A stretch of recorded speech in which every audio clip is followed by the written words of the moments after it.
The party was 2 weeks ago. I stole a few beers when the adults weren't looking and shared them with Lucy Sitkins away from the crowd. She drank hers greedily as we sat beneath the bough of a low tree, speaking low so no passersby could hear. Every time we whispered, we tilted our faces a little closer and closer. There was a moment where I thought she was going to rest her head on my shoulder as she told me about how she wanted to be a vet, and my heart skipped as I debated putting my arm around her waist. It was all cut short when her father, Larry, stood in front of everyone in the party and forced a beer can down his throat. I didn't see it. I only heard the cries that had us both sitting upright beneath the branches. By the time we got back to the party, the adults were escorting the kids away and ambulance sirens were fast approaching. Dad was there, and he told me to take my older sister home. The grim and frightening look on his face made me forget Lucy and the smell of the beer on her breath. I try hard to remember if she ate from the barbecue. Sometimes, I think she didn't.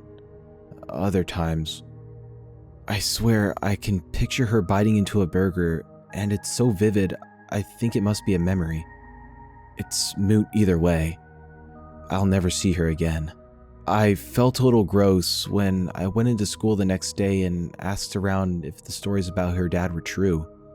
When my father got home the night of the party, he hadn't spoken to me or Mom. He just went to bed and didn't tell us what happened. Come morning, I saw some of the older kids by the school gates and overheard them talking. The details made my stomach churn, but I wanted to know more.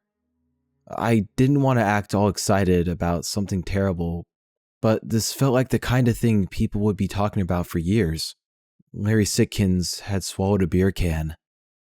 Shoved it down his throat like a fucking boa constrictor eating an egg. At least that's how one kid described it to me.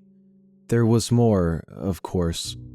He'd praised Satan before slitting his own throat, gotten pissed drunk and fallen hard into the ground while chugging a beer, tried to catch the can mid-air.